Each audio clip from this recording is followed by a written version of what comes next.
Donald Trump accused of fraud and slapped with a $40 million lawsuit by New York State's Attorney General. It claims people who paid thousands of dollars for the glasses were scammed. The New York Attorney General, he called the operation one of the most blatant, quote, scams his office has seen. At Trump University, we teach success. That's what it's all about. This morning, New York's Attorney General saying the real estate mogul cheated thousands. The lawsuit alleges Trump and other defendants operated an elaborate bait and switch, even advising some students to raise their credit card limits for the next level of more expensive programs. People like 73-year-old Bob Gio, who borrowed $35,000 to pay for Trump's seminars. He took my self-respect, and he embarrassed me. Trump says the lawsuit has no merit. This was a lie from beginning to end. Trump and the other defendants are accused of operating that school without a license for 6 years. The lawsuits all basically say the same thing, that almost everything about Trump University was a lie, starting with the name. Action is what Trump University is all about. It wasn't a university, and its teachers didn't teach any Donald Trump secrets, according to New York's Attorney General. Felicissimo Limon says he paid more than $26,000 for the real estate course, but he says he got useless information and instructors constantly pressuring him to buy even more. He is now one of many former students suing in class action lawsuits against Trump University. Trump has been complaining of unfair treatment by the various courts, including one of the cases in California, where he hit back at San Diego federal judge Gonzalo Curiel, whose ruling last week allowed for the release of the Trump University sales playbooks. But I have a judge who is a hater of Donald Trump, a hater. He's a hater. His name is Gonzalo Curiel. And he is not doing the right thing. The judge, who happens to be, we believe, Mexican, which is great. I think that's fine. You know what? I think the Mexicans are going to end up loving Donald Trump. Trump University preyed upon the elderly and uneducated to separate them from their money. That is the declaration of Ronald Schnackenberg, sales manager at Trump University from October 2006 through May of 2007. Schnackenberg says, "That's when he quit, because I believed that Trump University was engaging in misleading, fraudulent, and dishonest conduct." Schnackenberg even cites an example of a couple he thought couldn't afford a $35,000 elite program he was supposed to sell them because of their precarious financial condition. He writes the couple would have had to pay for the program using disability income and taking out a loan based on the equity in his apartment. He refused to make the sale, he says, and was reprimanded by Trump University. Then he stood by as another salesperson talked them into buying the $35,000 seminar. "I was disgusted," he wrote. Connie Summer, a sales event manager for 6 months at the school, said instructors used high-pressure sales techniques, no matter the financial situation of the students. "I recall that some consumers had showed up who were homeless and could not afford the seminar," she writes. "Yet I overheard Trump University representatives telling them, 'It's okay, just max out your credit card.'" The declarations just released are part of an ongoing class action lawsuit, one of 3 claiming the school was a fraud. What a crowd! Trump's defense so far, the declarations will be disputed in court and on the campaign trail. Trump holds up high approval ratings for his school while individually attacking his former students who have sued him. So you have this guy, Bob Guilo. He appeared in TV attack ads even though he rated the programs a 5, meaning excellent, the top mark across the board. This is Bob Gio. It was a scam from the start. He says he was suckered into a $35,000 worthless Trump University real estate course by a motivational speaker. And yes, at that moment, he did give that instructor a 5 out of 5. And the reason we did that was that at every one of these retreats, the instructors would say, "Your certificate of accomplishments are waiting for you in the back of the room, but you first have to fill out a questionnaire." And guys, I want Donald Trump to invite me back to New York to teach more of these retreats. So please be kind. Give me the highest rating possible. Did you think it would get this nasty? When you take a little guy like me, why not? be nasty against me. What can I do to Donald Trump? As for the playbooks that are released, they're really dealing with how to do everything to bring these potential clients to an emotional level where they're going to buy into this stuff. It's the sales material here that's most interesting. Jake, here's some examples. Salespeople were told to go after potential clients with a net worth of $200,000. Find out about financial lives, how much credit these people had on each credit card they brought, and encourage them to use credit cards to pay for tuition. And never give customers details about what they will be learning in advanced training, all while being mindful of the ethical and moral impact of our actions. That is an interesting statement, considering the lawsuits filed, including the one here in New York by the Attorney General. So you're a former Trump University student. Do you believe that it was a fraud, as the Attorney General has said? Absolutely. No doubt in my mind. Do you want to talk more about that, about why? Yes. First of all, I signed up for the 3-day introductory seminar at $14.95, and we were told if by the end of the first day that we didn't want to stay for the 3 days, we could have our money refunded. I asked the instructor a lot of direct questions. They completely evaded answering them. So I started getting upset, feeling that this was not an actual learning seminar, but maybe just an upselling seminar.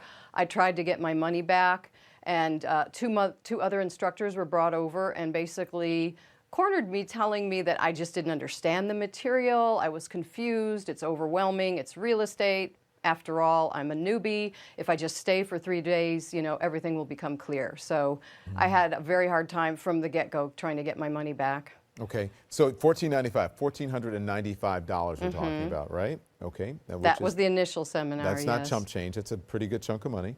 So you eventually tried, as you said, to cancel your agreement and try to get your money back, and you fought it. How did that play out? Well, what happened after that is I didn't receive my money back from the first day seminar, and they had gotten all of our financial information in the first day of the seminar. They, you know, under the guise of working with us to achieve our real estate goals, we were going to become part of the Trump family. We were going to be mentored for a year. That was the gold package, which was $35,000. I didn't sign up for it by the end of the 3 days. However, I was contacted continuously after the seminar. This is the one this is the gold package, which is $34,995, which is basically $35,000, as you said. What kind of people were signing up for that $35,000 package?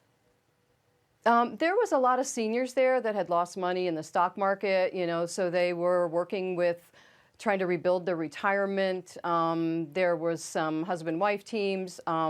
I partnered up with a soldier that had just returned. There was a couple veterans there from Iraq. He had gotten blown up in a tanker. He was on an honorable discharge, and he was trying to rebuild his life. How were they paying for this? He wrote a check, and later the veterans' lawyers were able to help him with his case. Yeah, and so how were the other people paying for it? Were they just paying for it flat out? Were these people these weren't wealthy people, were they? No, what they did was really pressure people. The mentors singled out the people that they saw from the financial statements had available credit lines, because we filled out our checking, our savings, our credit cards, and our credit limits and our balances. And so the second day of the seminar, the mentors that we were supposed to be working with actually took us outside of the room privately to help us work on our real estate goals, and basically had really pressured people into calling their credit card companies to up their credit limits so that they could pay for these seminars. I'm self-funding my campaign. I'm self-funding my campaign. So is he? Trump has provided about $18 million to his campaign, but he's actually cut a check for only $250,000. What makes up the difference? The rest of it is a loan. The reason you make it a loan is that if it's a loan and you do well and you raise money from other people later, you can pay yourself back. If Trump can raise funds, he can make the money back. In fact, he's already raised nearly $8 million from individual donors. Trump finds himself newly under fire tonight because of money. An investigation by USA Today finding hundreds in business who accused Trump of not paying everything they were owed. sometimes tying them up in the courts for years. It's raising questions about Trump's history of business tactics. NBC's Hallie Jackson has details for us.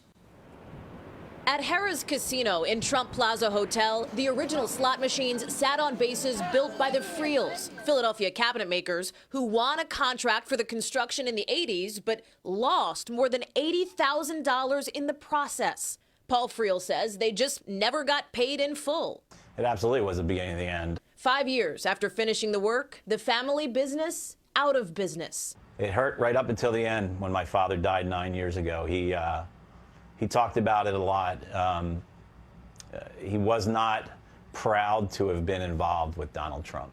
Donald Trump often points to his business skills as proof he can make America great again. But a new analysis of those business dealings shows Friel's not alone. A USA Today Network special report discovering at least 60 lawsuits, plus hundreds of other liens and judgments over the last 3 decades from people who say Trump and his businesses stiffed them. Not just some of Trump's own lawyers, but a dishwasher, a plumber, waiters and bartenders. Lots of who you might call little guys. People like Michael Deal. Back in the 80s, he delivered to Trump Taj Mahal $100,000 worth of grand pianos. But he says he only received $70,000 when the company refused to pay all of what it owed him. Anybody running a small business, okay, as an independent business person, that's a lot of money. It hurt. It was hard to get over. What's your name again? John Miller. You're listening to a just-released recording. It's a guy claiming to be Donald Trump's publicist. But is it really Donald Trump on the line? It sure sounds like him. And I'm somebody that knows, and I think somebody that he trusts and likes. You might have noticed Miller sounds a lot like Trump. Soon after the interview, Trump admitted that he was John Miller and called it a joke gone awry. But today, he denied it.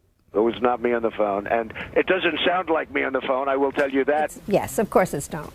Linda Stacy of the New York Daily News has covered Trump for years. How sure is she? On a scale of 1 to 10, I am 10. I'm 11. Everybody in the news business knows this goes on with Donald. He's been doing it for 30 years.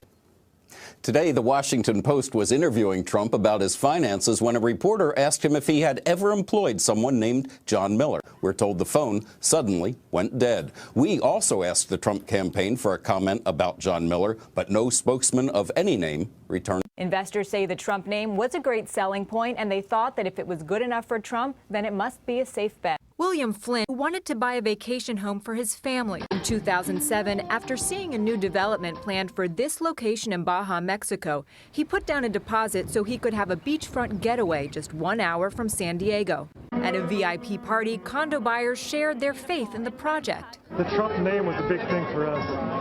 You know, we figured we can't go wrong with that. But Flint grew concerned when he didn't see progress. Checked it another time, still nothing is going on. Then came the final notice. We got a letter, I believe, from Trump Baja telling us that the deal wasn't going to go through. They spent all the money. Financiers had pulled out, and the project meant for this location is still a hole in the ground. I lost $168,000. Flint, along with almost 200 other condo buyers, sued to get their money back. How could you lose partnering up with Donald Trump? Donald Trump was an expert in these types of projects, or so we thought. Our upfront fee. In a deposition for a lawsuit regarding the property, Trump's son, Donald Trump Jr., conceded that the Trump brand could lead people to think a project was a solid investment. There's one of the things that you've learned through this process is that the Trump name brings stability and or viability to the project. I don't know if it brings stability or viability, but I imagine certain people feel that. So now a lot of the papers said Donald Trump wants to go and start negotiating with creditors. First of all, you don't have to think about this, but we print the money. I mean, these people are crazy. This is the United States government. First of all, you never have to default because you print the money. I hate to tell you, okay? So there's never a default. In an interview with CNN on Monday, Trump proclaimed that the United States never has to default on its debt because it can just print more money. Trump's remarks have caused concern among economists, with some suggesting his fiscal strategies could have potentially devastating effects if he became the next U.S. president. And I would buy companies, throw them into a chapter, bankrupt it, negotiate. I know more about debt than practically anybody. I love debt. Pulitzer Prize-winning investigative reporter David Cay Johnston has covered Trump's financial dealings on and off for 27 years. He's just written an article called 9 Key Points about Trump's income taxes. David, thanks so much for being here on New Day. No one knows about Trump's financial dealings better than you. So let's go through some of the major points that may suggest something dubious in his taxes. The first one that I want you to address is what Ted Cruz just talked about. Did you uncover any sort of mob connections? Well, Donald has a very long history of dealing with mobsters, big mobsters, drug dealers, and others. For example, his personal helicopter pilot, Joseph Wexelbaum, was a major cocaine and marijuana trafficker. Donald pleaded for leniency for him. The case somehow ended up before, out of 800 federal judges, his sister, Marianne Trump Berry, who excused herself from the case, but in doing so notified other federal judges of the sensitivity of this matter. Wexelbaum got a very light sentence, and somehow his girlfriend ended up owning 2 apartments worth $5 million in Trump Tower. By the way, Trump Tower was built not of steel girders like most high-rises, but concrete supplied by A&S Concrete, owned by the 2 biggest, most vicious mobsters in New York, Fat Tony Salerno and Paul Castellano. Okay, let's also talk about Trump Tower and how it was built, because you say that it was built with using 150 illegal immigrants. You write that Donald Trump paid them less than $5 an hour. They got no benefits. Their physical safety was endangered. Now, this one seems like a big deal. This one seems like one that his supporters would certainly want to know about, given their passionate feelings about illegal immigrants being here in the country. What did you learn? Well, Donald was found by a federal judge after trial to have cheated the workers. His claim that he didn't know what was going on at the website was absurd. His labor consultant, a convicted felon named Dan Sullivan, says in a documentary, and told me when he was alive, that of course Donald knew exactly what was going on. And basically Donald got mob protection so that he could have a site that used 15 labor union members and then all these other guys who didn't even have hard hats on to take down Bonwit Teller. And this is a pattern of Donald's that is continued. My former newspaper, the New York Times, just did a story about how at Mar-a-Lago, the Trump organization has turned away numerous Americans but hired people who are here from other countries. Now, do you think that his supporters just don't know about that history of his? Oh, I think that, frankly, the coverage of Mr. Trump's background, his history of cheating people, not paying people money owed, of limiting investigations by law enforcement into his background, which is an astonishing thing he's pulled off, is what we should be focusing on as journalists, not the wild and crazy things that are said. You know, our duty is not to be stenographers. It is to dig and be watchdogs and alert people to the salient facts about every one of the candidates. So, David, what do you think is in his tax returns that he has not yet presented to the public? What his returns are likely to show is that Donald pays no income taxes because Congress has special rules for real estate developers, private equity managers like Mitt Romney that allow them to live tax-free if they choose to. And I have Donald Trump's tax information from the late 70s when his income went negative, even though he had a lavish lifestyle. And in fact, he and I had lunch and discussed this, and I gave him some tax advice, which he thanked me for. Interesting. The other thing it's probably going to show, the other thing it's likely to show that's very important is that he makes little or no gifts to charity, despite all his claims to the contrary. Donald has not even made a contribution to the Trump Foundation in a decade, according to its tax returns. So much less philanthropy and no taxes. Those would be interesting tidbits if they were to be released. David Cay Johnston, thanks so much for sharing your reporting with us. Fascinating to hear it. Thank you. Here he would build an edifice to himself, a retail atrium, all marble and bronze, 13 floors of offices, the rest expensive apartments. Trump Tower. Once again, Trump got millions in tax abatements by finding a loophole in a law designed to promote middle-income housing. To neutralize the opposition in future battles, he soon hired the city's housing chief, who had opposed him on those tax abatements. What about the apartments? At $1 million for 2 bedrooms, they're some of the most expensive in the city. Trump boasts they are the best. The molding, the base molding, is the cheapest. It's what housing projects get. The kitchens, if I was in a housing project, I would have had a better built kitchen than what Donald Trump put into Trump Tower. The kitchens were... I've never seen more sloppily installed and more cheaply built kitchen cabinets. All of my clients, ripped them out. The building of Trump Tower was the true art of the deal. Saving money was the key. Chapter 1. Hire the cheapest demolition contractor you can find, even though he has little experience. Trump hired William Kosicki, whose principal business was window washing. Kosicki in turn hired what became known as the Polish Brigade, more than 200 immigrants with no working papers who were paid 1/3 the union rate and worked under difficult conditions. Years later, deny you ever knew they were there, even though you visited the site. They were sleeping in the building. They had no protective equipment. All the OSHA requirements were being ignored. They had no masks. They had no gloves. They were stripping wires with their bare hands, hot electrical wires. Chapter 2. Don't tell anyone that the building contains asbestos. The reason? Asbestos is costly to remove and dispose of. Trump says he isn't legally responsible. The law says he is. With the danger that was involved in working there, because all the wires, a lot of construction, it was covered with asbestos. Chapter 3. Hire a waste hauler who doesn't care what he carts and knows how not to leave tracks. Trump's demolition contractor got Eddie Garofalo, identified by law enforcement officials as mob-connected.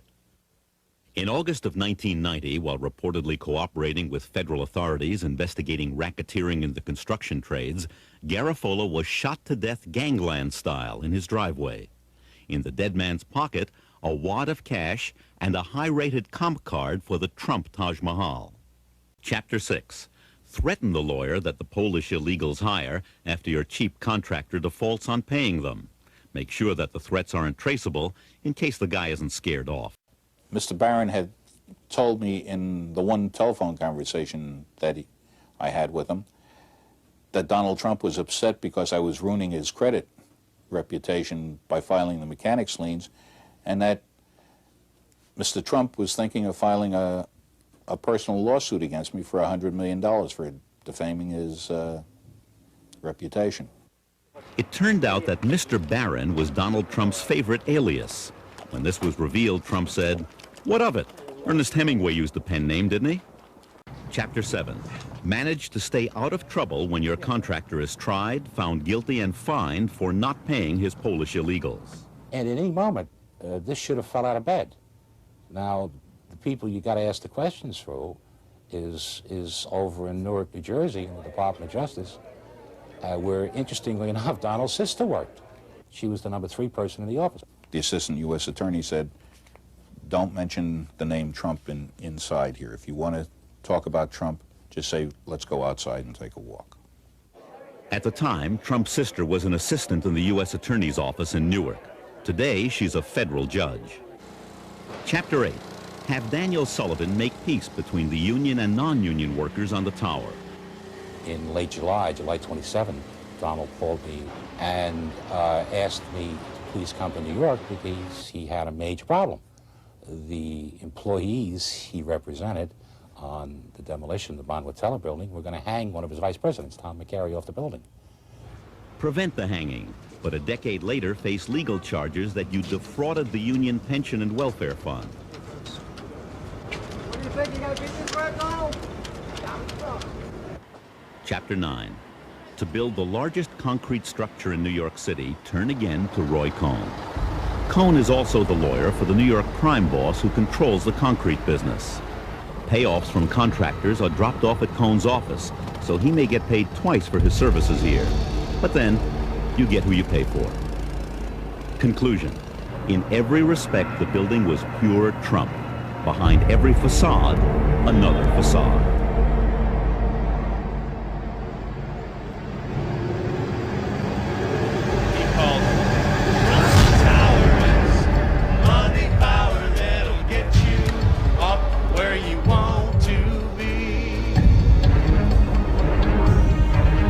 I built a great business. I built it very legally, legitimately.